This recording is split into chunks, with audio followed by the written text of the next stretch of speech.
Tea Earl Grey, hot. Okay, welcome to the Picard Maneuver. My name's Tim. And I'm an unmuted Joel. Wow, am I unmuted? I don't know. I am. You Hi. appear to be unmuted as far as I can tell. Welcome, Joel. Welcome to the Picard Maneuver. You just said that, but double welcome because Welcome again. it's just friendly. So we're halfway through Picard Season 3. This is Episode 5, Imposters, that we're going to do a spoiler review, get a deep dive, deconstruct it, speculate. I haven't seen the episode yet, though. You haven't seen the episode yet? We were just talking about it. It's a joke. It's a joke. It's a bad joke. Nonetheless, it is a joke. Yeah. So Imposters. So we're halfway through. It's time to get Correct. going with the. I feel like it doesn't feel like halfway through. I feel like this has only been 2 or 3 episodes of content, sort of. Did the other seasons feel like that too? I'm trying to remember. I feel like we had a similar feeling in at least the first season. I remember thinking like, when are we going to kind of? I like shows that are a slow burn, and I don't even think the issue is that this is a slow burn. I think the issue is that it's like. No, because slow burn tends to like refer to like kind of characters that are built slowly, where like the scenario is maybe. But this is more like, and maybe it's just because I think from the writer's perspective, I hate to say it, but it feels like they're dragging out maybe some content that could have been done in like 4 episodes. It feels like it. It does feel a little bit like Season 1 in that they're just sort of, they're on a journey to discover what's going on, who's the bad guy, why am I this person, Picard's protecting this person who's after something but needs to discover who they really are. What are all the mysteries and secrets? And every sort of sequence is like, we're going to find Maddox. And then we go some arbitrary place that's supposed to lead us to the next spot to find the next spot, to find the next spot to get to Daystrom. Right, yeah. It seems like they're kind of they're intentionally putting in barriers, the writers, to getting things accomplished because those barriers are intended to be like content, character drama, relationship building. But unfortunately, to me, they do feel more like slowing, not even the action. I like slow stuff, but like slowing us just kind of getting to the point. And but anyway, I guess what's kind of your overall? We like to try to do just a straight up my overall impression. I like Ro. So spoiler already, Ro's in this episode. It's sort of a reveal. And I liked her dynamic with Picard, and that's sort of the most important of the episode. So I think I like that, and I think I like that maybe better than the previous episode. That I sort of bought the fundamental arc and dynamic there. There still are some setup problems, and I was quite annoyed with the Worf Raffi B-plot that we're back into. I think we both agreed on that, and I think for that reason we're going to talk about that first, just to get it out of the way, because it's kind of the least interesting thing that was happening. But I will say, for me, I actually think I liked the last episode slightly better. I didn't dislike this episode. I think I'm still liking this season by far better than season 1 and 2. There's a lot to it that's feeling more Star Trek to me, feeling, I'm enjoying seeing the characters' interactions more. They are sticking with being on one ship for the most part, which is really something I prefer. But I would say, trying to think of why this episode was pretty close for me from this episode and the last one, but it just slightly worse. I think there was just more to it that had me kind of eye rolling, and I think any episode, like, I can like certain elements, but I almost have like a limit of like 3 eye rolls per anything, and if I go into like 4 eye rolls, then I start like lowering how much I like that episode. So for me, I think I was probably at like around 6 or 7 eye rolls, and I was like, yeah, like that's, and maybe the last episode was only like 2.5. So I just was a little. Well, I found the last episode, I don't want to dwell on it, but that sort of holodeck scene in the last episode was just so many constant eye rolls that I was over eye rolled in that. Yeah, for you was like a big one. For me, for whatever reason, it didn't. You didn't have as much problem with it, which is fair. I wasn't. I mean, it's good, having mixed opinions on things, because I'm sure the audience are hundreds of thousands of viewers. All have different perspectives. Have all different perspectives, so we can kind of help speak to that. I only had several eye rolls in the episode before, and you had several more. That'll be our rating system for Picard. So, Ray, how many eye rolls? Yeah. All right, well, let's get started. So, as we said, let's start with the Raffi Worf B plot first. Even though the episode doesn't start with them, it's sort of a self-contained thing for most of the episode that is tonally shoved in there again, like the other times we've had the B plots. They weren't in the previous episode. So, at the end of 2 episodes ago, Worf and Raffi were on their way to Daystrom. I was right away quite frustrated that they weren't at Daystrom yet, or on their way. They're still back in that same planet that has the sort of the cyberpunk District 6 and the Federation District 9, which Right. is still where they are. The scene with them sort of starts with them doing a sparring scene, but it ends with Worf meditating. One thing that's cool is that Worf's mechlith, I noticed this time, is a little bigger than his mechlith was, and it has like a second handle. Because remember, you said you thought he had a batleth, and his mechlith now is a lot more like a batleth. It's like halfway between a mechlith and a batleth. And you like that? And he uses it a little more like you that. like that better? I'm okay with it. You're indifferent. Okay. I think it's pretty cool. I think a batleth mechlith is a cool thing to have. And so, I guess one of my first eye rolls, like I'm not going to go through like everything that made me roll my eyes, but maybe a few of them. But you said it. So basically, the fact that they're still not at Daystrom, there's like I feel like from episode 1. So we're on episode 5. From episode 1 to episode 5, what has happened? Basically, Worf beheaded someone. Raffi got high, and there was a terrorist attack that no one else in the Federation seems to care about. But the key was they figured out something by their interaction with Sneed. They figured out that they had to go find out what happened at Daystrom, and they were ready to go to Daystrom.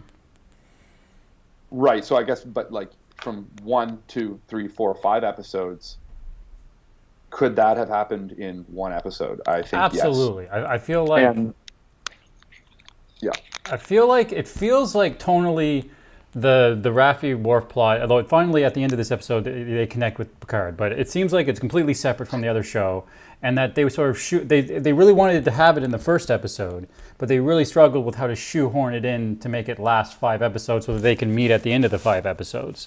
And so this episode, they're still like, well, we have to send them back. So they go back to District 6. So I guess the first thing they say something about we can't go to Daystrom yet for reasons. You have to go back, find another guy. They do list some names. Then the other eye roll is like, but before it's just that. So they realize they have to go back to Daystrom. They realize that, but that there's a security, like that the security is so tight that they can't just go. Oh, and the thing I was going to bring up is that for some reason in this season, everyone has a handler. Everyone has someone above them that they talk to who like is kind of a disembodied voice. And it was kind of another reveal thing that I was like, I was not playing along with that reveal. I didn't care who his handler was. So Raffi had her handler, which was revealed as Worf. Now Worf has his handler, which probably won't be revealed as anyone other than just like someone higher up in Starfleet. It's already been revealed. It's Ro, remember? Was it Ro that was saying don't go to Daystrom to Worf? I don't know why she was saying that, but yeah, it was Ro. Because remember at the end when we're jumping ahead to the end of the episode, but when they finally they were talking. Picard gets Ro's ring, and then Ro's ring has all the research that she's done on the changelings, and it also has a comm link where she was being the handler, and then Worf's like, "Where's Ro?" And then Picard's like, "Hello, Worf." But no, his handler was Ro. That's why they're connecting at the end. I know it was weird and confusing and didn't like. Well, that's the problem. It wasn't an interesting reveal, but that was what it was. Like it should have happened episodes ago, and it wasn't. It's like they're leaving sometimes trails of breadcrumbs for the audience, but like in ways where if you follow the breadcrumbs, you're like often like disappointed in how lackluster or even indirect an explanation. Because to me, I missed that because it was so kind of subtle. I didn't think it mattered. No, it doesn't really matter. Other than that, Worf and Picard are joining up, and we knew we expected them to join up in this episode. It just took a little longer. So long to do that, And then, yeah, no, I don't know. Anyway, so handlers after handlers, reveal after reveal. And the other They've thing got to about go this back to episode, District 6, the cyberpunk place, they got to go for back to reasons. District 6, To, which just feels like the momentum being stalled. And I also found this episode, and I think the writers have been doing, on top of doing reveals, they like to do fake outs where they like to try to be like, but they haven't, in my opinion, been doing that well. no, it's been a little annoying. I agree. I did want to just point out this is the most interesting part of their B plot is that there was references to Morn and Brunt and Okana, which are fun. But what matters is they're going to see this Kren character. He's a Vulcan gangster. I did notice when she beamed down. I did notice the hollow emitter because it was just in the same place and it looked exactly like the Doctor's portable hollow emitter. Okay, yeah, I didn't notice. I did notice it, but I didn't make any connection noticed it. to it meaning anything because I didn't understand. Because to me, so far, they've treated the District 6 cyberpunk place as everyone's wearing like a hoodie and everyone's secret. Yeah, But I didn't like, Lots of they were just in the middle of the underground street and then everyone was there. But that was part of their plan. And I didn't really understand anything that was going on down on there. but I think that's the problem. I think it's because it's like the things that should be complicated. And I've said this before about bad writing. It seems to go this way. And I don't want to hate on the writing too much. It's not like terrible writing, but there's some really weak parts of the writing, which often it has some good parts too. I want to give them, credit where credit is due. But some of the weak parts do tend to do this thing which is overcomplicate things that should be simple and simplify things that should be complicated. And I feel like they're going to District 6, going to this planet. Everything was overly simple, but then like weirdly overly complicated. Like nothing really happened there. They didn't really have a plan, but then they did have a plan. Like the bad guy, like they just needed information, but then like he decided to capture them and make them fight to the death, which is overcomplicated. But then the whole scenario of, I mean, you might want to talk more in detail about that, but everything it just was like, it's complicated, but it's simple in ways that are frustrating when you watch it. Yeah, I do want to say there's the picture of the Vulcan gangster with the name that was in the previous slide that I suddenly forget now. There he is. Sorry, that's not a great picture, but he has the Vulcan symbol of like infinite diversity, but it's like a huge bling medallion. Little unknown fact: before he did this episode, he was actually a stunt double for Vin Diesel in. I'm making that up. Oh, okay. I was going to make a joke about how. Well, I was going to say he was in the boy band. I don't know, 98 Degrees, but then I decided to go with the fact that he kind of looks like a bit of like a Vin Diesel type fella. But No, well, I was saying this actor's been in tons of stuff. I've seen him in tons of shows, other stuff. He's pretty solid. Well, I was going to say he's almost like he's handsome. Yeah, he's kind of. But in a way that like didn't seem like gangster handsome. It seemed like polished, too polished. Yeah. He's well dressed. Like he looks like looks like he's about to be in a music video. He's not like unshaven like Sneed was. Oh, but he has a missing earpiece. Yeah, It's he's got a cut obviously ear of some sort. Yeah. Which is kind of cool, and he's got like some like face tats, which are gangster. But I was gonna say, I actually But as found it turns him out- more interesting than Sneed. I would have rathered skip Sneed and he be in the episode 2 episodes ago, or if they moved it ahead this episode, however they could have made the pacing better. I think they should have just seen this guy, not Sneed. Well, here's a tip to any of you writers out there. You need an antagonist, but too many antagonists, then just like the attention of your audience goes to like all these different bad guys kind of being like, it can divide our ability to invest in one kind of evil guy. If there's like too many kind of like, especially when the villains are very, what did you call it? Like Dr. Claw, or like what was the villain you used? I always as say an when a example? villain's just Gargamel, Gargamel, or like yeah. No Heart, or one of those like Saturday morning cartoons where Right, it's and like a lot every of episode they're like, hey, we're gonna be evil, and we'll do like every episode they try to do something silly to stop the Smurfs. Well, and the thing is if you have a really good antagonist, he or she can have some like henchmen or like people that work around them. But that antagonist can kind of, they're not a Gargamel. They're deep. They have interesting things about them. You want to get to know them. That can carry kind of that energy. But if you have like instead of having one really well written bad guy, you have like 4 or 5 that are just like cartoon bad guys. It does just cheapen the drama, the tension, because. But anyway, so this guy ends up being more mad at Worf and Raffi because Sneed was his brother, he says. But then they're like, well, Worf says very obviously, but you're a Vulcan and he was Ferengi. And he's like, well, no, we grew up together. Like, we're still friends. We ran in close circles and whatever. So what was the time frame of this? Because I was very confused because these are a couple different scenes that were interspliced with the main plot.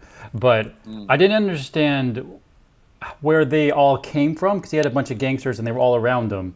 And the gangsters, he said that everyone already bet on who was going to win in the fight they were going to be forced into. But I didn't understand, because it seemed like that happened as soon as they got there. So they do the betting. Did they wait there in the street for like hours for this guy to show up? And she was always being a hologram? Yeah, like when did the hologram take place? I don't understand. Like I just really struggled with this scene. Was she a hologram the whole time? Was she just standing up? Because she was, to reiterate kind of the plot, is that she was kind of off to the side with a gun aimed at Kryn, is it again? Yeah. And her standing there with Worf was a hologram. So at some point, then we as an audience have to understand that she walked or climbed up to this area, took her gun out, and was aiming there.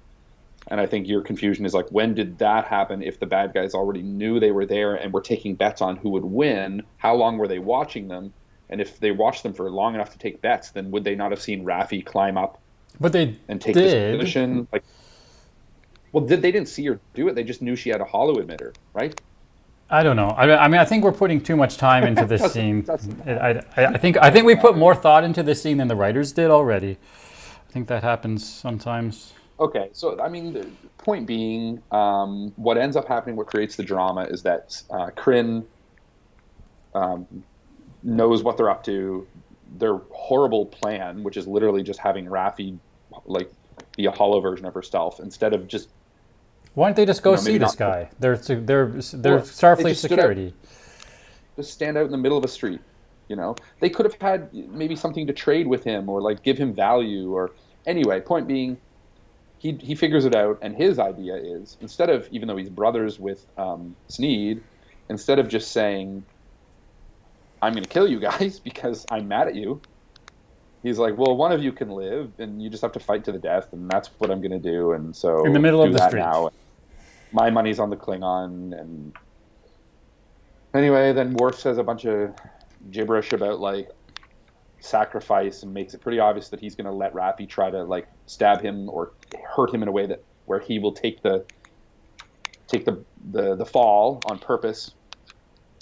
And right there, because they keep showing Worf meditate, I was like, well, the reason they're doing that is because they're going to show that through meditation he was able to like slow his heart rate to a point of seeming dead, which ended up happening. To check to see if Worf is dead, they just go over and do the classic, oh no, he's dead. He's for sure dead. For sure, 100%. Someone who's able to determine the pulse, the death state of like all the different aliens, that would be a really good skill. Like, wouldn't that be relatively difficult to know how to take the pulse accurately of random aliens that you're forcing to fight? I mean, you'd think so. Like, you'd think even Kryn might be like,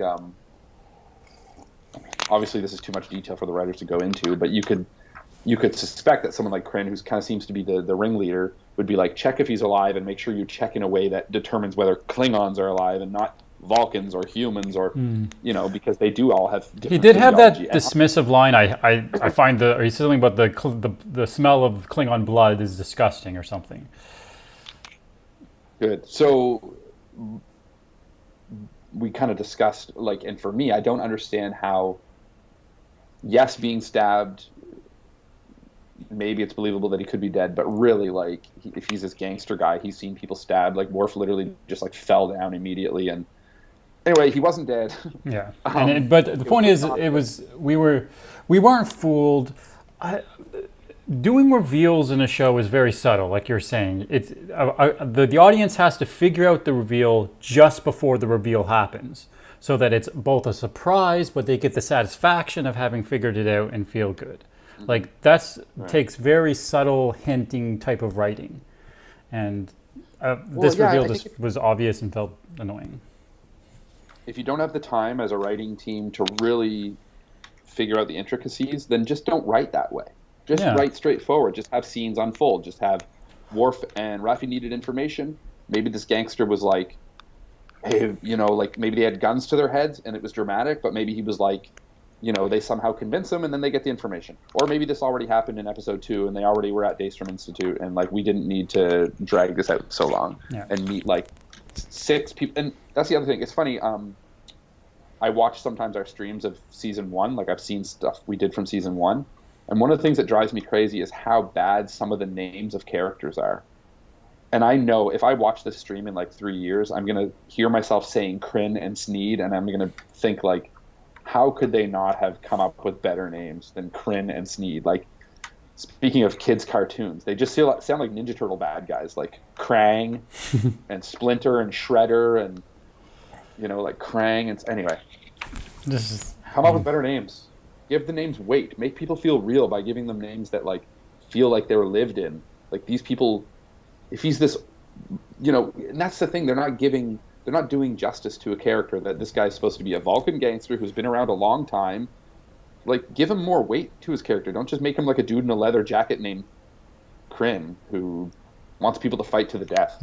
It's not interesting. No, I feel like I don't want to, maybe we sort of keep going, but I feel like they should have done a more subtle neo-noir feel for all of these scenes and sort of like went into the cyberpunk setting a little bit more. Instead of just, and then they could have just been subtler, have a lot less talking, and then just a simpler sort of mystery that they're following. And I think that would have worked a lot better. Yeah, simplify. Don't overcomplicate stuff that can be simple, and don't simplify stuff that should be complicated. And then it might have been cool if he just literally was like, Worf, I see you have like a really cool version of the Batleth. What did you call it? Mekla. And Batleth. It almost seems like a amalgamation of the two. That's probably worth a lot of money. Trade me that and I'll give you the information. Like, that would have been fine with me. I'd be like, cool, he wants to just trade for something that he sees as valuable. He doesn't need to be like, I knew Sneed and you beheaded him and I want you to fight to the death. Oh, Steven's talking a bit here. Is going to end with the TNG crew all reunited and in some sort of space nebula where they can complete missions involving Earth-like planets for eternity. That's his first comment. Oh, that's a question. Oh, is it going to end? I hope so, Steve. Comment 2. You'd think most gangster characters in modern TV should just be rip-offs of Gus from Breaking Bad. Yeah, he was really good. Yeah, he was a strong character. But he was a developed character.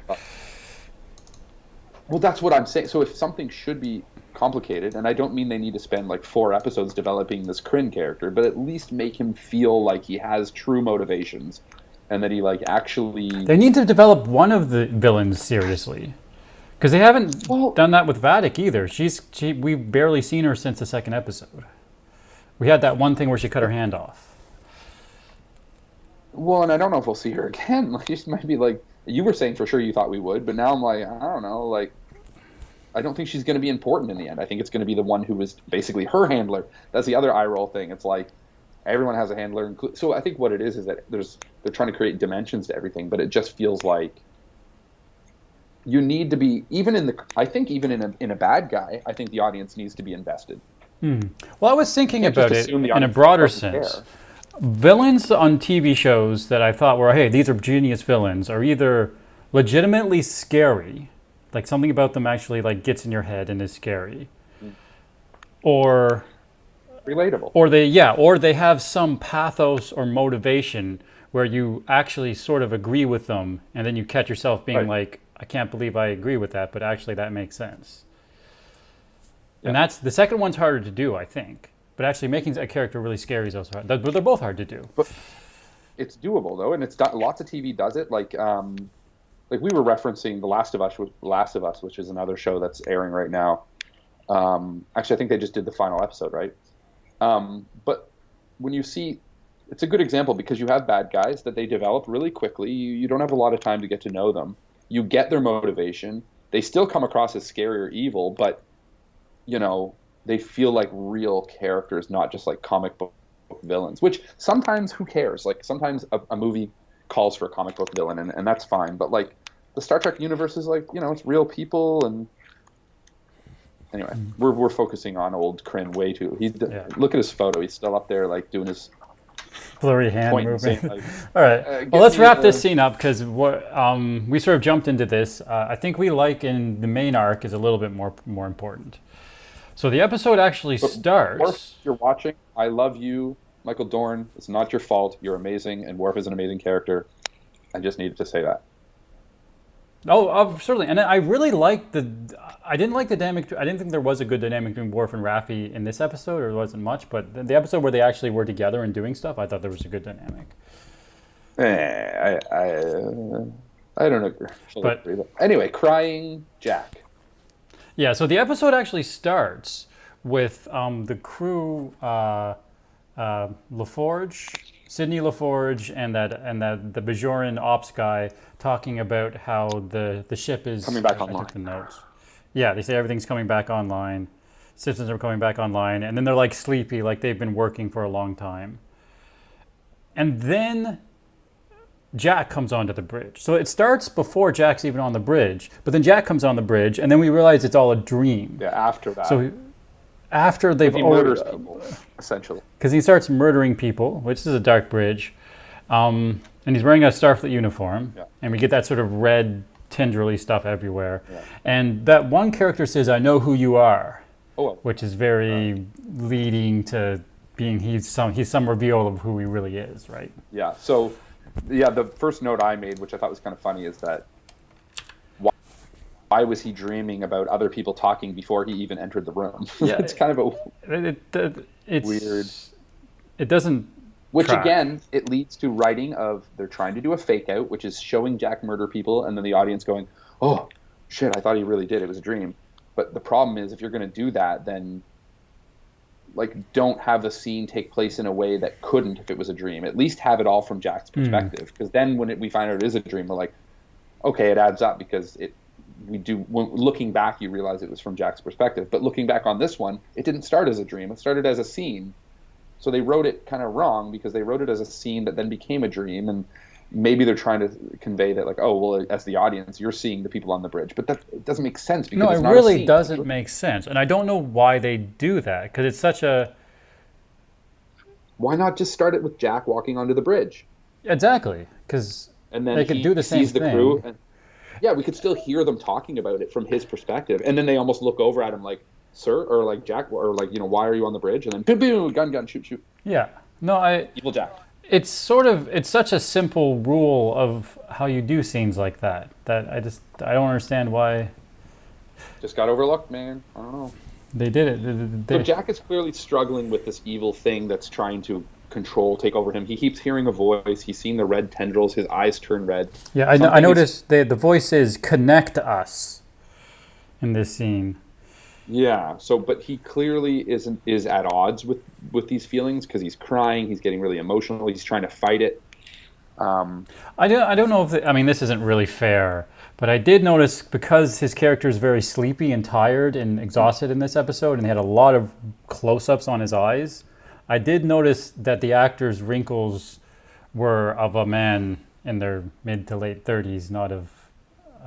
Tim, leave him alone. 23.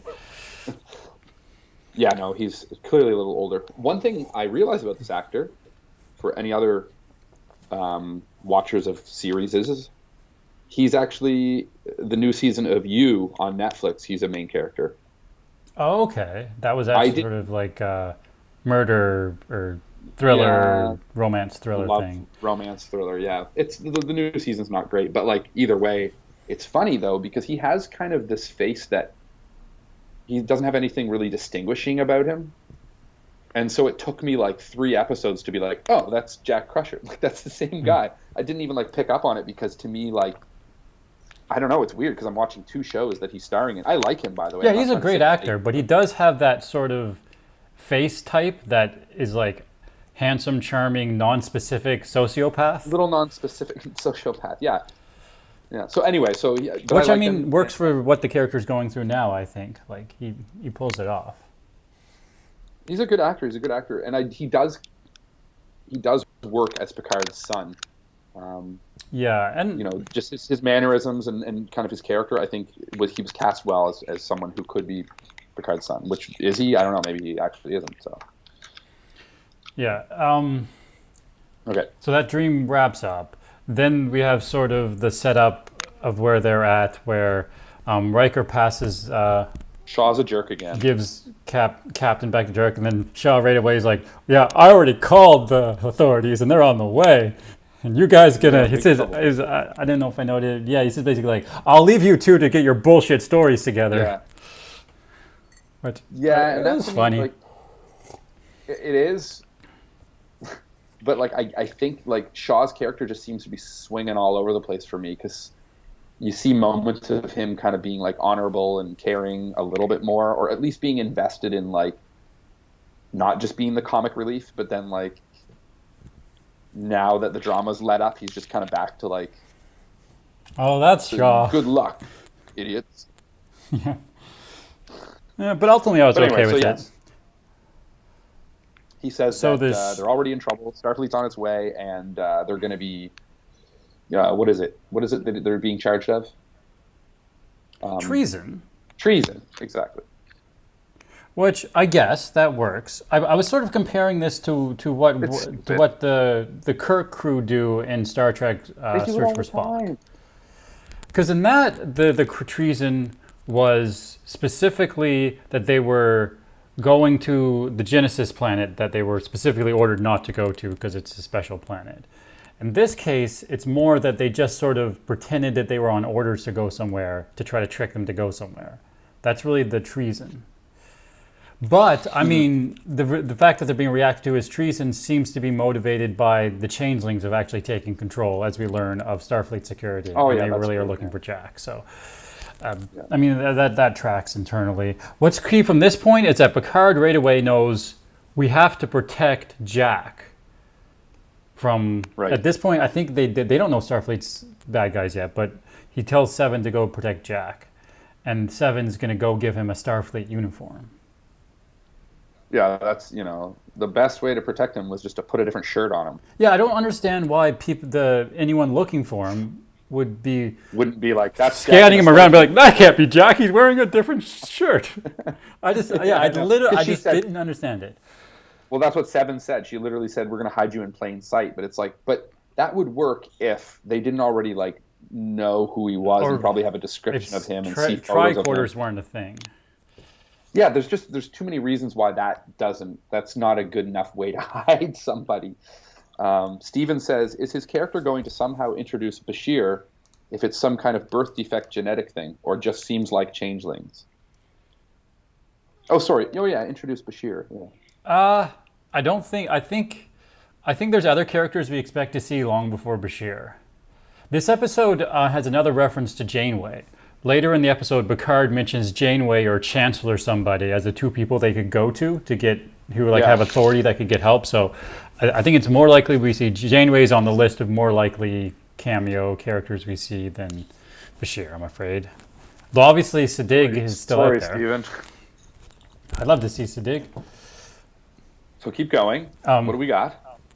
So I'm liking this. What the episode is. So right away, then what's weird about this scene, and I think it's fine because this episode ends up being very heavy with a lot of lots going on in the scene. So they got to get into it fast. We don't get the normal introduction to the captain of the USS Intrepid on the view screen. Usually when a Starfleet ship meets another ship, you see it. Instead, right away, a shuttle's coming to meet them, and we get this sort of setup saying there's a security officer coming who doesn't want to use a transporter. So, admittedly, I was like, okay, who's a security officer who doesn't want to use a transporter? That doesn't really ring a bell for anyone. I was thinking like Fremen. Barclay. Barclay doesn't use a transporter. Maybe he's security. I did think of Barclay. That would have been funny, actually. Well, he actually doesn't. Yeah, security now, but he's still just super neurotic. Just like. But I was wondering if it could be. I thought there's a security officer on the first season of Deep Space Nine named Fremen. He's like super incompetent. He's the guy who goes, Constable Odo, where is everybody? And I thought maybe him. I don't know, but then it's revealed. I think that's my Didn't matter. next scene. Oh, this is him like saying we got to protect you. I think I don't know. Oh, there's the ship, Probably. the USS Intrepid. Oh, and I remember one of my notes too, because it was this shot. They did this really weird, long, tracking shot of the two ships, Yeah, this is what that's from. and it would like felt really almost more than usual. Felt really CG, and also like for whatever reason felt like almost like they were trying to kill some time with the shot because it was really long for no reason. That's definitely And it how Star Trek episodes of like classic episodes, how they'd edit around episodes that were too short. Because I mean, Well, definitely just, back in like, the olden days, episodes all had to be exactly 44 or 45 minutes, right? Or whatever. So it was always, if an episode was running short, you'd see lots of the longer clips of the ships flying by or going around a planet. Well, it just felt like one of those, and it just didn't. It looked like the opening to a video game from like 2010. It just didn't look good. I didn't mind it. Anyway, I think a lot of people are having a lot of fun with the new ships that we're seeing. And there's a lot of people talking about, are we going to see the a new Enterprise dash whatever, Enterprise dash J or something. So I think For Joel. so I think a lot of people are having fun with seeing new ships. So I think it was more of just a beauty shot of the ship. And I think, to me, it felt like the two ships were pretty similar in size and strength. And the Intrepid maybe like a slightly bigger, stronger ship. That's what I got out of this scene. It's like they were equal sizing each other up, is what I'm saying. Or equal in crew size. We needed to see a 40-second shot of the two ships to know that they were equal in size. But we get, the reveal is Ro. She's neither a security officer or has ever had problems transporting. So Hey, I didn't why know why are her pips on her vertical on her shirt? Well, she's wearing a different uniform. There's a couple different uniforms that they do wear. So you can see the other security guards wearing that sort of wraparound uniform that most of them are. I think it's because she's part of Starfleet security, not a crew member of the ship. No, she just put it on wrong. But nobody had the guts to tell her that she just came out of wardrobe like that, and they were like, Yeah, we don't have the scenes with Michelle Forbes. We don't have time to like redo wardrobe. Just shoot as is. just film it. Just go film it. One thing I didn't notice, her nose makeup was a little different and more mild. Like it looked like it was just drawn on. It's changed in the past because she had sort of a gap between the start of the 6th season and then her last episode at the end of the 7th season. And by that point, Deep Space Nine had changed all the makeup of the noses for Deep Bajorans. So her last appearance was a different makeup than her earlier appearances. So it is what it is. I thought she still looks. So let's talk about So the writers are trying to fake us out a little on this one because from the very beginning they're trying to convince us, or at least make us question whether she's a changeling or a human. And Steve says, I don't know if sorry to interrupt, but Steve said something very topical. She's not wearing her earring. Is she not wearing her earring? Which is a plot point. Well, Steve, it is, and that was one of the things. So right from the beginning, when Picard, because she's the one that's supposed to be questioning Picard, Riker, and Seven on whether they're going to be convicted of treason. And of course, she committed treason. Last we saw her. So there's issues there, and Picard's having those issues. But Picard is also trying to figure out, are you a changeling? What's going on? So he questions right away, why don't you have your earring on? He talks about like how important it was to her. Now she, in the beginning, says kind of like that. There's a lot to that. Why I'm not wearing. Like they kind of dance around each other for a while with like their explanations of stuff. And there's a lot of content, which is convenient. And Inter speaks in this scene. I didn't get a screenshot of it, but there's another scene where there's sort of an autopsy of one of the changeling that was at the time Sidney LaForge, and Sidney LaForge is there, and just is like really grossed out by it. She actually pukes. Yeah, she pukes. Which I mean, I don't know. If I saw my own like half morphed body being It was very The Thing, very like body horror-ish. Anyway, but we discovered that these changelings have blood, so they can pass the traditional changeling test. Which I think, because they Yeah. say in the last episode, they don't talk about the blood screening, but they say some sort of scanning thing that they always do when an officer comes on duty to make sure they're not changelings. So presumably they can get back by that test too. And that's like right before the scene where Ro and Picard meet, and Ro does like, "You think I'm a changeling?" She goes to cut herself.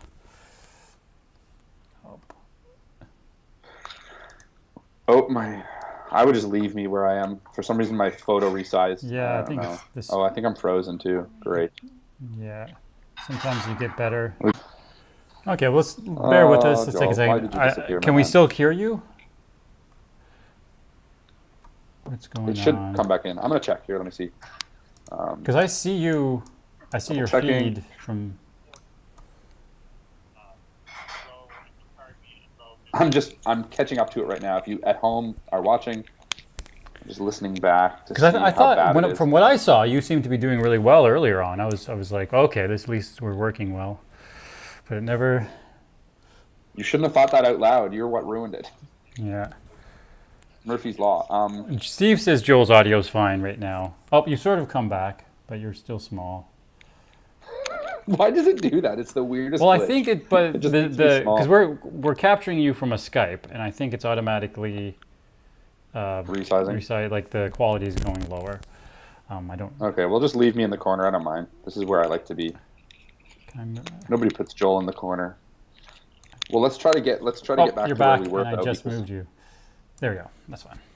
And we're back. We're back. Okay, but what's what's a little important in this scene is that Ro orders the two security guards that are with her to leave her and Picard, and then they go off. What their point they're really there for is to find Jack. And that seems important to them. Though they seem completely incompetent in finding Jack. And for meanwhile, the entire He has a crew. Starfleet uniform on. Meanwhile, the entire crew of the USS Titan is beaming over to the Intrepid. For reasons I didn't. Yeah, they never. What? Yeah, what the frig? Why did they? Because I can understand if the ship. We must have missed something. Because is it because the ship wasn't going to recover well enough to? Well, I for think them they to were leave? basically like we're shutting down the Titan. Like it was. We never saw that security order. We just saw. I think I don't even remember who says it. It was a side line that I think Picard, Riker, or Shaw say. But we never. I think the order is from Starfleet Command. The Titan needs to be shut down right now. Everyone needs to go away because you're all going to go on trial and stuff. Fair. So, But they're all beaming off. it's a little. But they, Yeah. in the meantime, just these two security guys are looking for Jack, presumably. Two security guards looking for Jack, which we don't know. We still don't know who the changelings are at this point. We still don't know if we don't really know if Ro is a changeling. Right. They do that thing where like, well, I mean, it was so heavy-handed that it had to be a double fake and she wasn't a changeling. Like Right. but I didn't They want do end up. to play along. It was annoying. They do end up getting some more use out of the Guinan's bar. Set. Yeah, why? And Ro initiates that. Why would Ro want to go to the holodeck? And why would she know about Guinan's bar? Friggin' clue. No friggin'. Well, it was already as soon as they walked in, the bar was there. Remember? Yeah, so I They guess didn't, it's like the current ongoing Current place. program still running. I don't know. The other thing that was weird. So they go into the bar, which they seem to. They built that set and they just want to get a ton of use out Yeah, of it. they did the same thing the last season with the solarium and they kept going back to the chateau, and in the previous season might also just be- there was the chateau's like room that he kept playing a in the holodeck of. holodeck. I wonder if someone one of the producers saw the scripts and was just like, it's too boring if they're on the ship all the time. Get them to go somewhere else. And they're like, oh, they feels could go like to that. Guinan's bar on the holodeck. Like someone just wanted them somewhere else, and it doesn't. Because a lot of these episodes They take place are in courts. technically what is called ship in a bottle episodes, meaning they take place entirely on a ship set.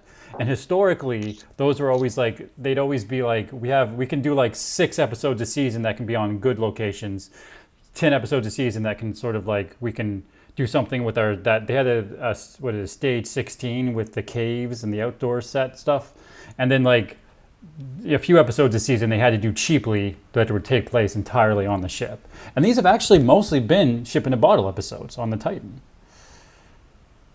Yeah, and I prefer. Steve says, not sure why the character would know about the hologram, but 10 Forward is definitely important to the development of Ro's character, since Guinan and 10 Forward is why she was accepted in the first episode. That's true, but we're not in the actual 10 Forward. We're in Guinan's 10 Forward that. Right, in LA, like on Earth. Which Ro never visited or knew about. But maybe she did. Maybe she did. Maybe she went to it. Maybe, yeah. But so they end up there.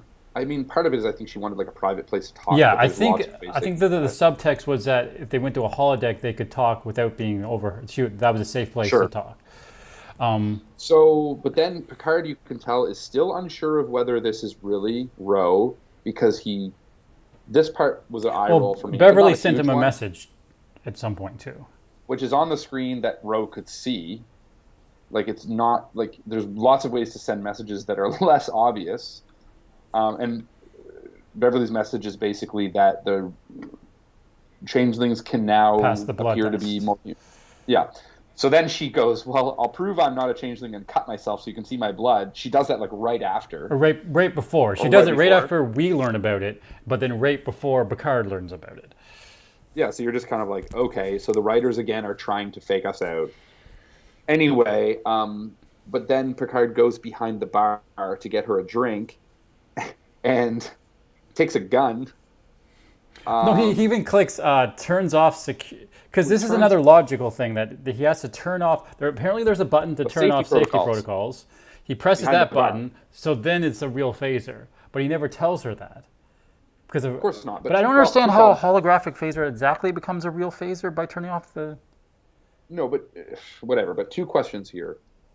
It's not actually Guinan's bar, so why is Guinan's hidden gun behind the bar? Because like that sounds like a thing that Guinan would do at her real bar. But why would the holodeck version of that have something like hidden that Guinan would put behind the bar at her real bar? Like, to me, that's a little bit like the last episode scene. The scene just works better in a real 10 Forward or a real mess hall. A real place. So anyway, but then the other thing is like, why are there conveniently located safety controls behind the bar that he just can quickly like swipe over the button and hit like safety protocols? That's always been a silly thing in Star Trek. There's episodes where they like accidentally shoot the safety protocol button and stuff like that, and it's always been a thing. They're just dangerous. Holodecks are just dangerous. Safety protocols drop of a hat. Sounds like it. So then what happens is, he does find out eventually that this is Ro, because they exchanged some like very deep conversation that they could only feel that emotion if it was not a changeling. And I think Michelle Forbes and Patrick Stewart did fantastic in this scene. So this is why I really liked the episode. I felt like going back to the original TNG show, one of the few things that really seemed to affect Picard emotionally and really sort of like put him on tilt was Ro's defection and sort of his relationship with Ro, then Ro leaving. And I felt like that it actually made sense that he would act this way in this dynamic, and I think it totally worked. And it was probably the most emotional we've seen, like from a true emotional place versus like so we've seen Jack be emotional, but it's just he's being emotional because he like doesn't want to murder people. But this was actually like emotion based on really deep connection that these characters had, and Picard feeling betrayed, and I really thought it was pretty like the acting was great and the scene felt. And Steve points out Picard used this method before by turning off the safety protocols on first contact and using the Tommy gun. On the Borg. And actually, I think that type of like old-fashioned gun or sword makes more sense as being a holographic gun that then you turn off safety protocols and could injure someone. The making a phaser beam happen by turning off safety protocols doesn't pass as much for me. But it doesn't matter. They don't actually shoot the phasers. They friends, and it works. And I buy it, even though it was very fast arc of them getting back together and coming to terms with their past. Like Yeah, it but it should had have to, taken a right? couple So, episodes, but they needed to wrap it up, and I yes. bought it. Yeah, and so again, good scene. I feel like Patrick Stewart's a little more in Picard form in some of these scenes. Like I feel there's certain moments. I wrote notes on this, which Oh I lost yeah. my notes before we did this, but I felt there was a few lines from Patrick Stewart, like as Picard, that like I was like, yeah, like that feels like Picard. I don't remember if it was in this scene or maybe later, but there's just a couple moments where, he's not just being, I think, Patrick Stewart. He's actually feeling a little more like Picard. So yeah, there was some good stuff to this. I think there's a scene. I have notes near this scene. I think it's after, but Picard does say, "Frontier Day is the anniversary of Starfleet," which presumably does mean NX-01's launching, because the Federation happened at sort of the end of the Enterprise, but at the start of Enterprise was the launching of the NX. So it is 2401. Dankeschön. Yeah. So they talk about that again too. That event that's happening. Oh, here we go. Okay, so Oh, you have that as a still. I brought this in as a still. So we're going to talk a little bit about. Okay, I don't have a screenshot of it, but basically, let's wrap up the events of the episode. Okay. Yeah.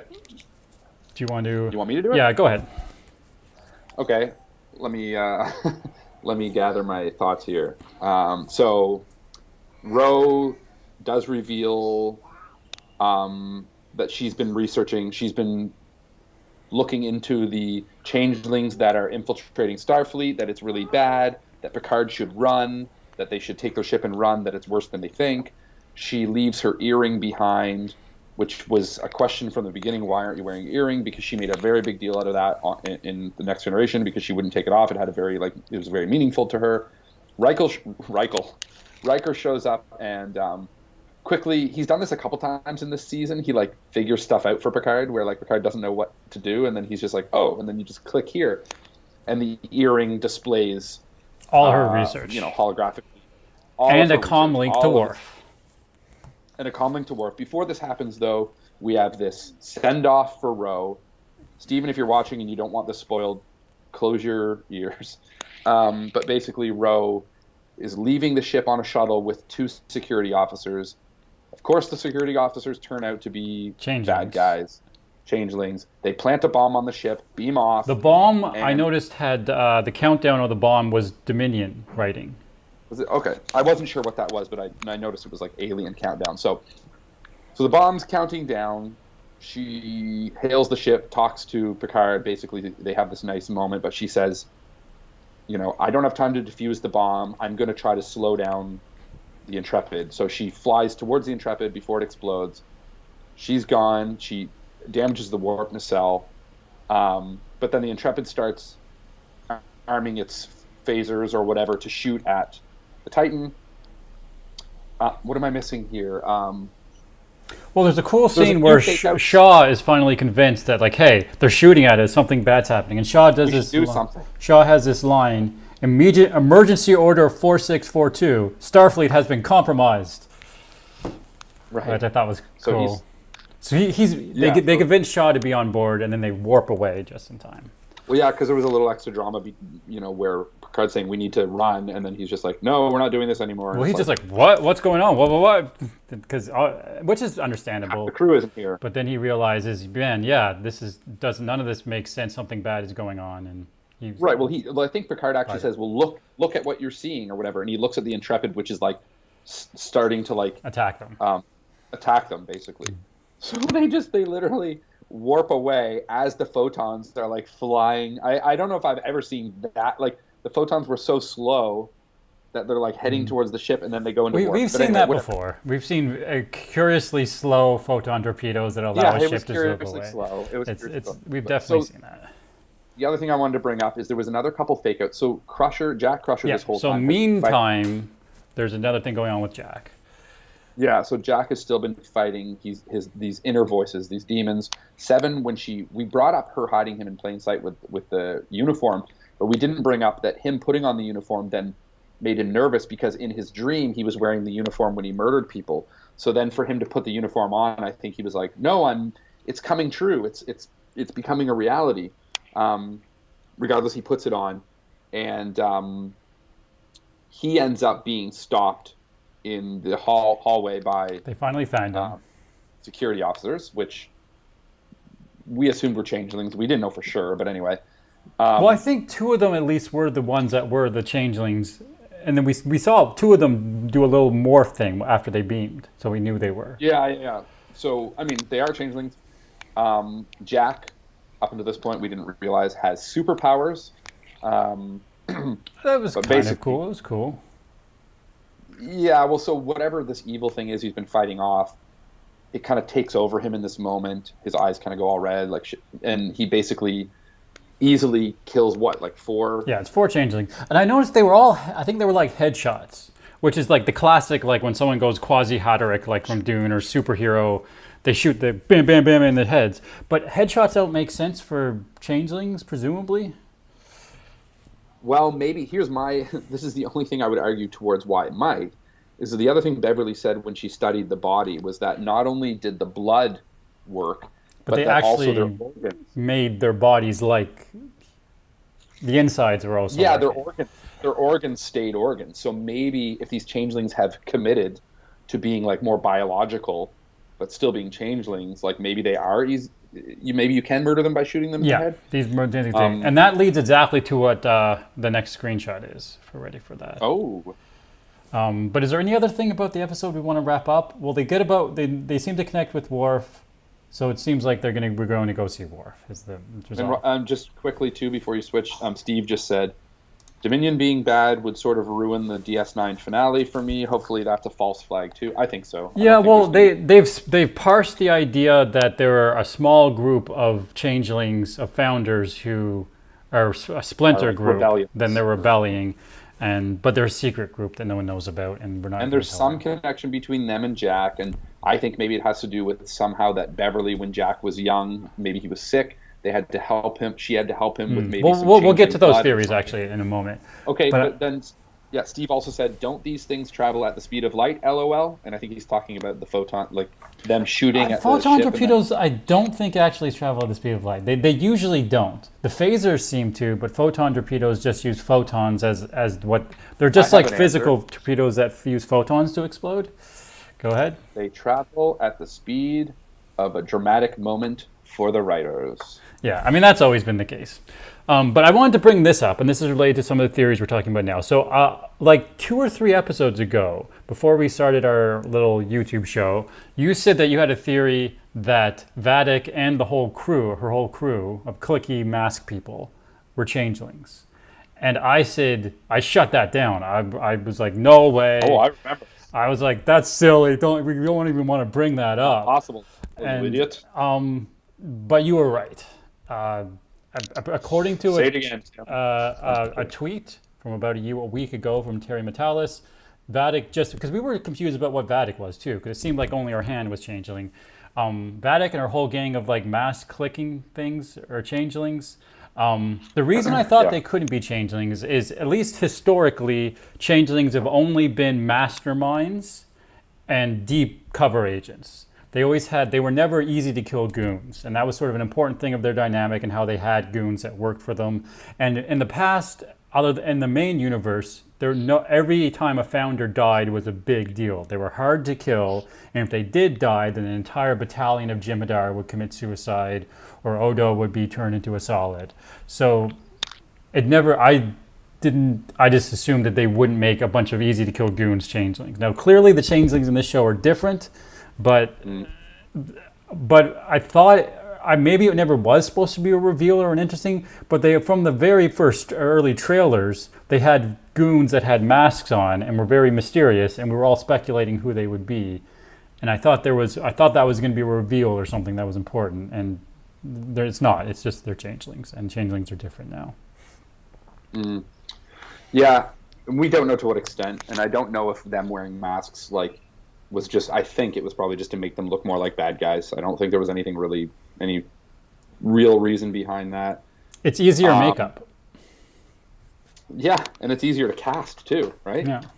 Literally could have been the crew members. Well, not only that, because they were easy to kill goons, right? So you could kill like a bunch of them in a scene and then have the same guy with the same masks, same uniform in the next scene. It's no problem.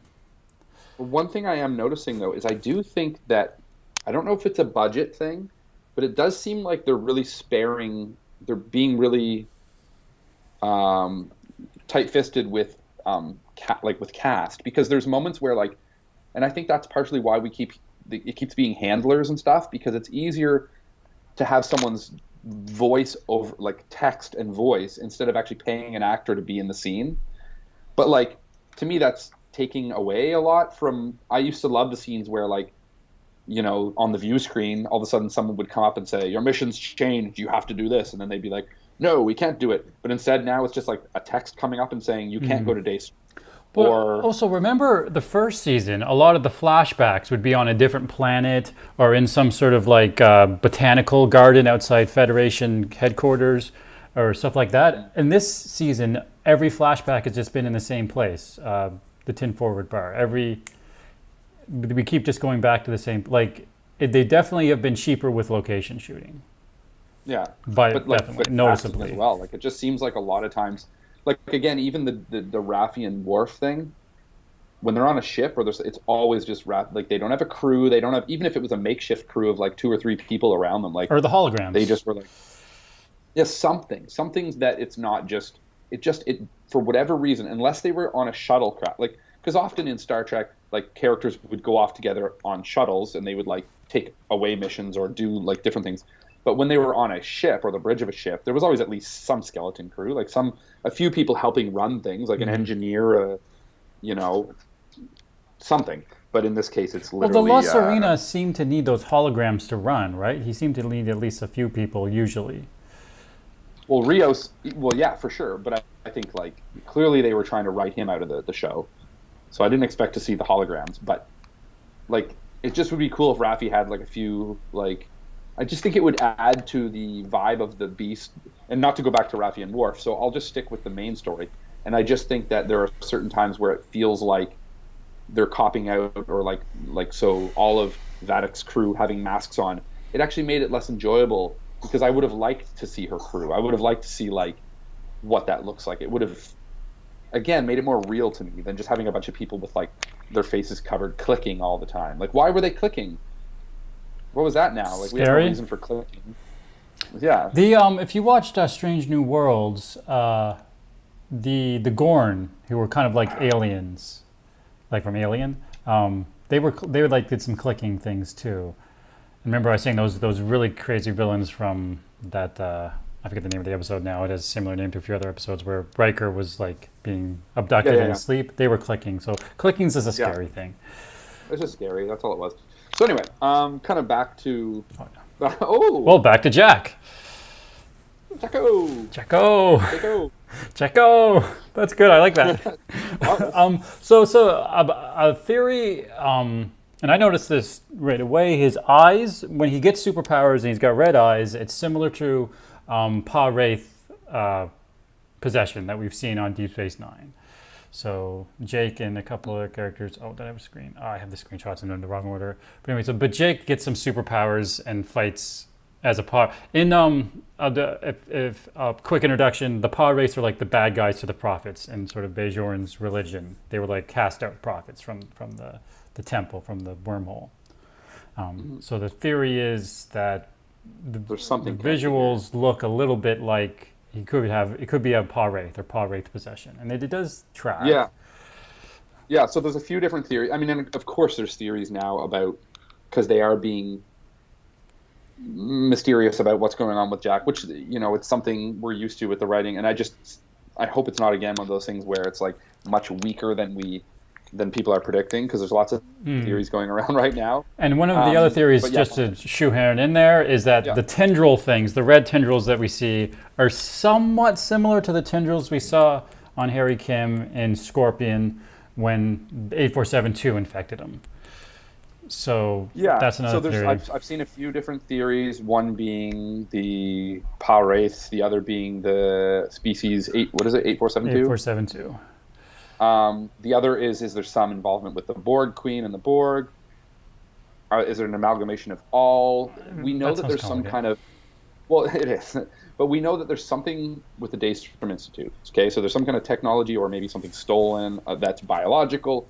There's also changelings involved. They are interested in Jack. Jack has red eyes sometimes. He's being talked to in his mind by somebody. Maybe that's telepathy. Maybe that's memories. It keeps showing a door opening. Yeah. There's like a red We've door. seen the red door and a couple of versions of the red door now.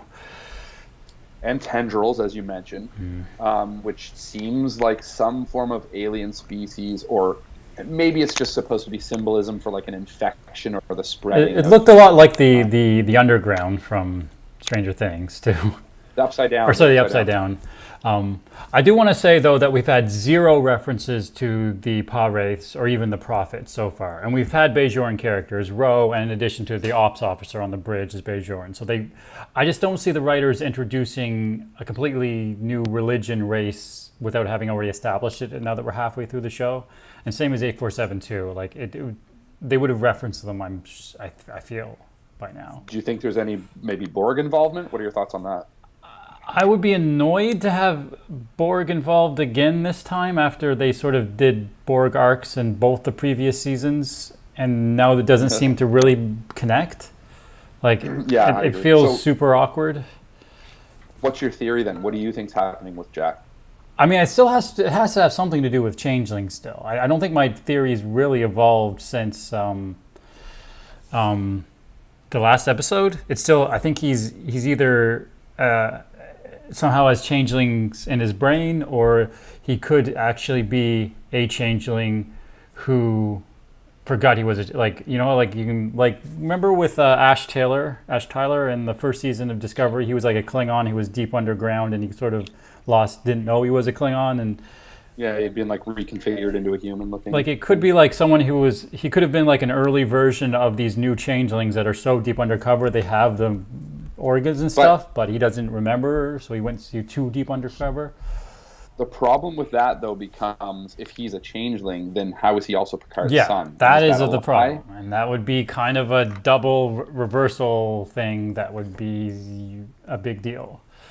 So I know one theory, and I kind of thought this myself too, is that he is still Picard's son and Beverly's, that he was sick when he was younger, and that Beverly, being a doctor who's also practicing kind of like underground medicine, under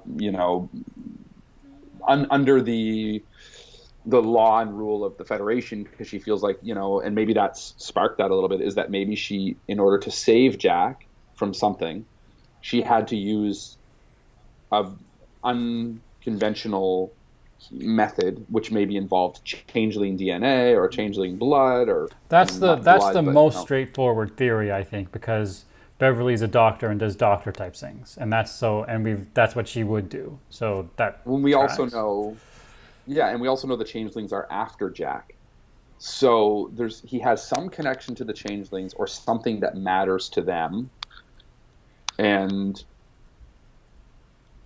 I don't know it doesn't really make sense to say like, oh, well, it's the fact that he has changeling DNA, but something that they can weaponize, something that they can use to like control the Federation. Because what's their, the long game for them too, because basically at this point they're trying to infiltrate and kind of take over the Federation.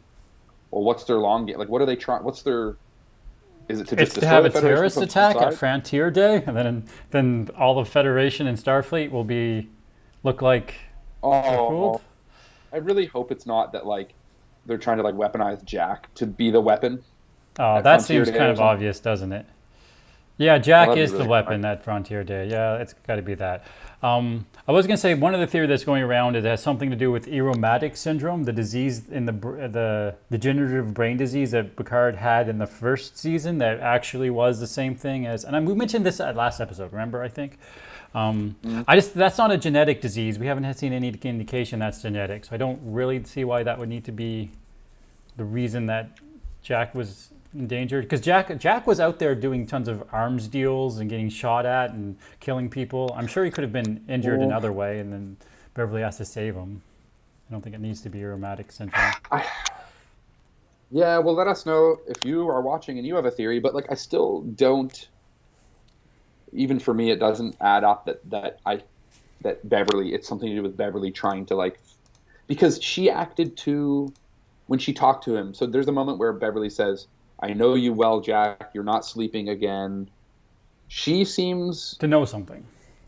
yeah, is to know something, but I feel like if she knew that she had like given him DNA from a changeling at this point, if she hasn't revealed it by now, it's just again bad writing because like she should at least be telling Picard or somebody that like the reason changelings are after him is because he has changeling DNA or blah blah blah. Like, but do you think? But I guess that brings up the question: do you think Beverly does know why they're after him? I think she must. I just the way that, but it has to be something that she didn't want to tell Picard. But I think she must because she doesn't seem that concerned by it. And their backstory of why they're, because remember they kept saying we've been on the run for months, but they've only really been on the run for 2 weeks. And I keep bringing up those sort of time frame things. That's a very small example of ones that doesn't track. But it just always felt like there was more to that backstory that she knew, and she was just making stuff up. I just hope, again, I hope it's not one of those ones where she knows so much that it's almost annoying. Like when we look back and go, okay, she basically knew everything and like just decided not to tell everyone. I just really hope that that's, like, I hope that there's a better reason why either she doesn't completely know or there's a really good reason why she's not revealing. Because if in the end she's just like, you know, because there's going to be a moment where the big bad guy or Jack himself reveals like this is what's going on. Like there's going to be that moment. We know it's going to happen. And I think you're right. He is the weapon. That's the terrorist attack. It's got to be. Well then, and if that's the case, and so he maybe commandeers a ship when it comes to this day, and they want to like he's really powerful. Was he the weapon that they actually stole from Daystrom? I don't think so because it wouldn't make sense. The time-wise doesn't Beverly follow. Well, how would that make sense that he and Beverly have been to? Maybe the weapon is just they're gonna. The weapon must just be inserted in him somehow. Or the people that are controlling him are going to.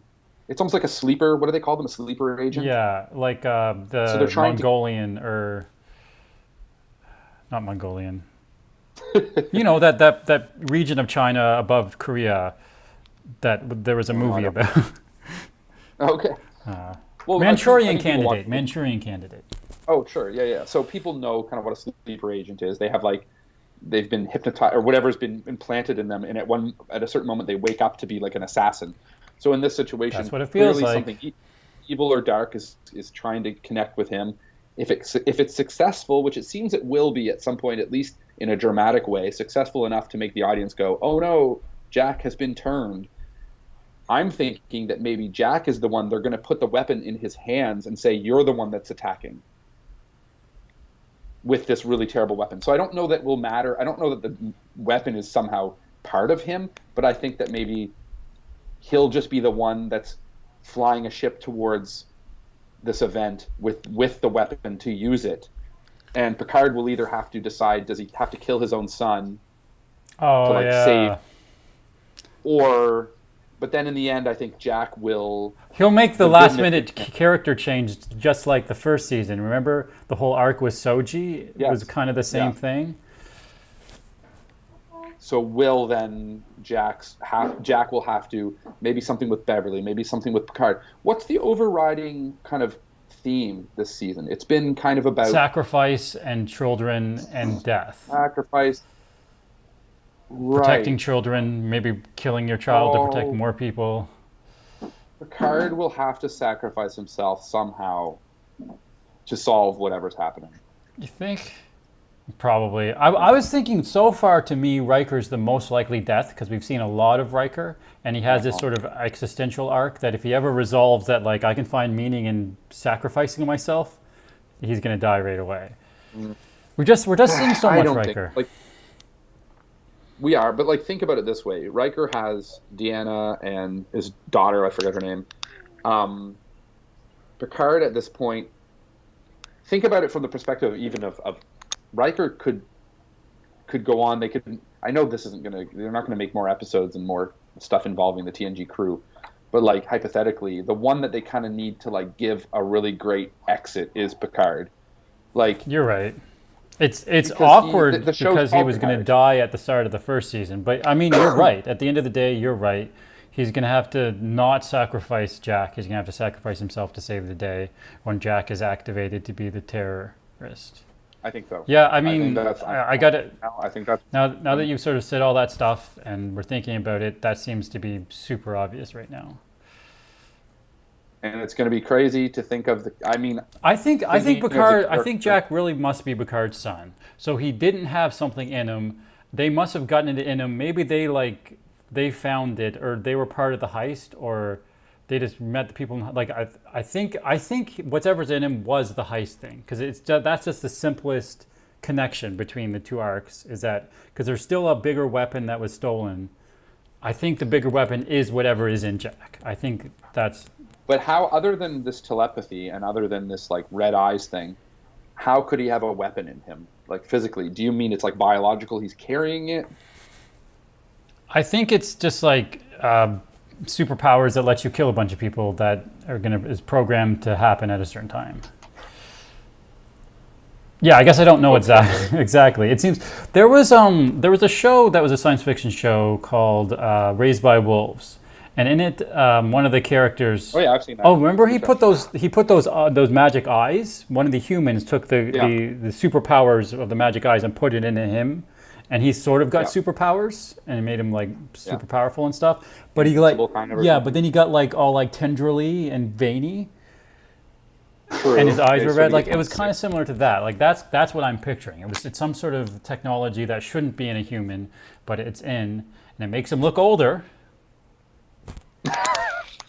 Of course it does. And he has weird dreams, and like it's like saying, "Come, you have to go do this thing." Maybe we should take a little closer to listen to the whispers, because I'm sure the whispers are like a planted clue that afterwards there's going to be supposedly a thing. What was it saying? Connect us. He's going to connect. I don't know. Find us. Come.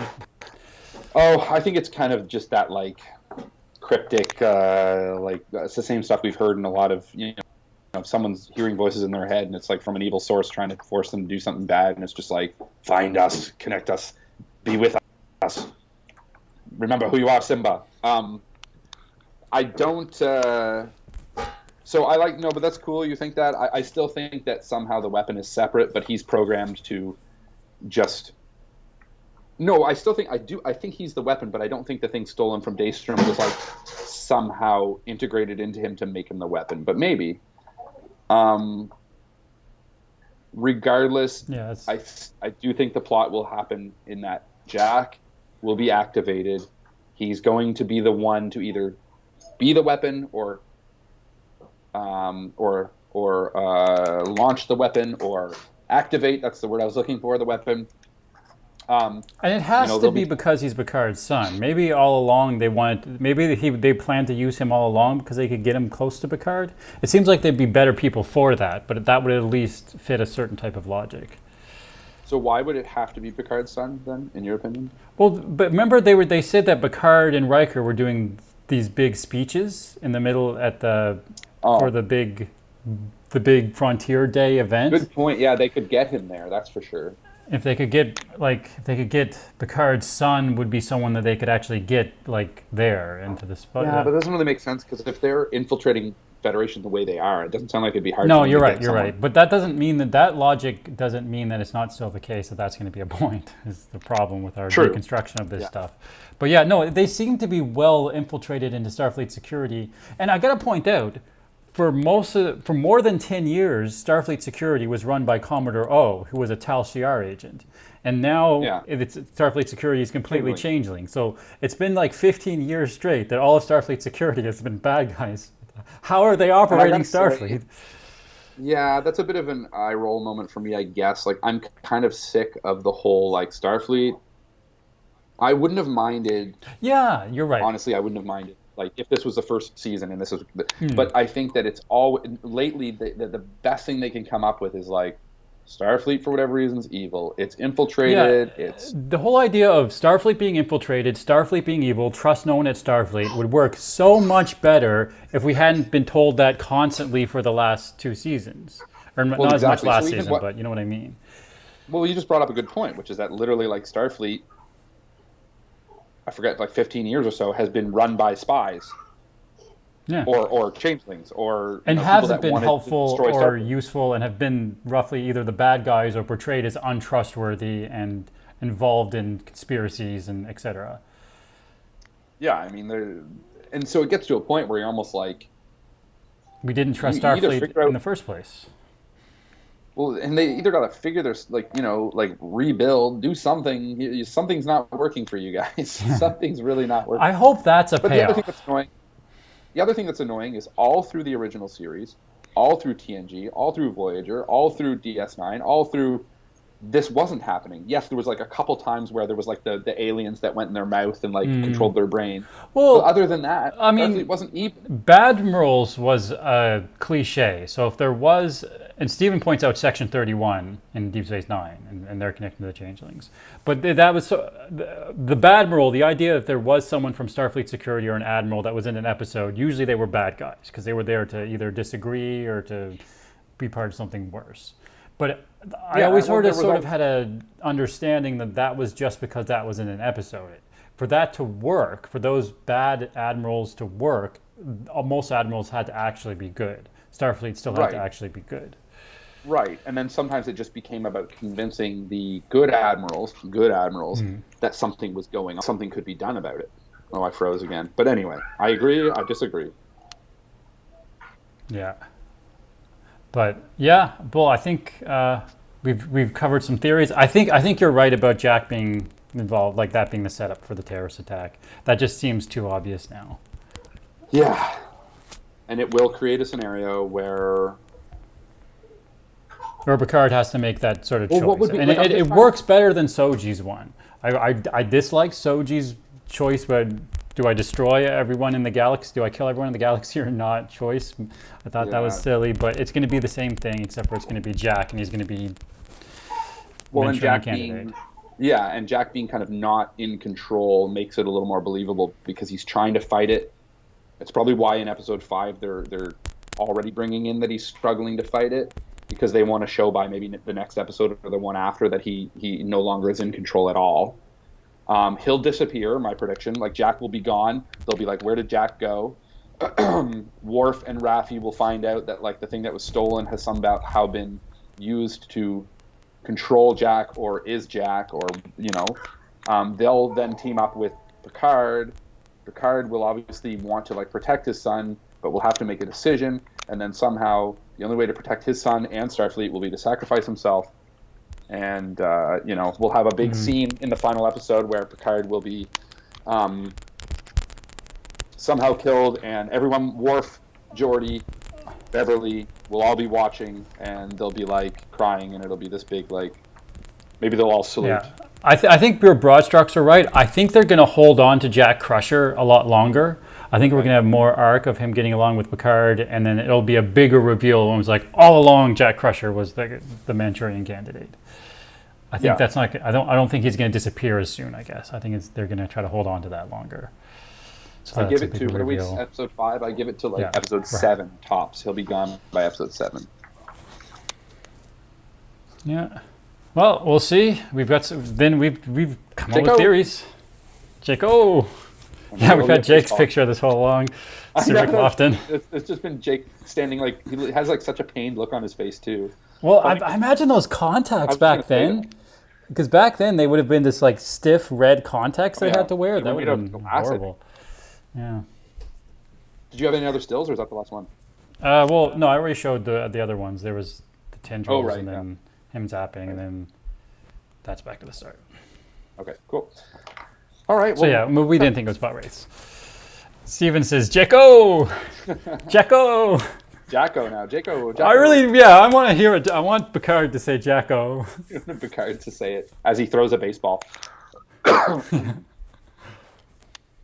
Yeah. Well, we made lots of predictions. I think there's, again, overall season, I'm enjoying it. There are its weak points. Let us know what you think are the strengths and weaknesses. Let us know if you have a prediction. Subscribe to our channel because we subscribe to yours. We do. So do that, and tune in next week. I was like, tune in next week. But, like, every week we do this. Sometimes it's I actually prefer doing it not on Thursday. I prefer doing it like a day or two later, because I it think does seem to be better. Well, and I think more people at that point have watched the episode, so there's more opportunity for people to like. And it's not easier watch for me to have watched it a couple times and have my thoughts too. When we were rushing before, I think maybe. No, I think we'll probably do it around Saturdays. Do it every week, and hopefully by next week we'll be in the other location where we're not streaming and we don't keep freezing. Oh, I think I just froze again as I said that. Oh, there I'm back. But anyway, I've been Joel, and Tim's We been never Tim. do live long and prosper. No, I for brought some that reason back. This time you did, so why not? But even more than that, we hope we've kept you engaged. Oh, where's my cup? There it is. Oh, I realized. How come I didn't have my TNG background? I was on the bridge the last 2 episodes. How did I mess that up? Anyway, that's sad. Because remember, every time I would do a cheers, it would make. That's how you'd beam yourself away, just like those changelings beamed in to get Jack Crusher. Exactly. Well, thanks for joining us. Tim and I have to go fight to the death, so we'll see y'all next time. Later. Thanks. Good job. Good job, everyone. You're so encouraging of the audience. All right. We've got an outro, remember? The outro.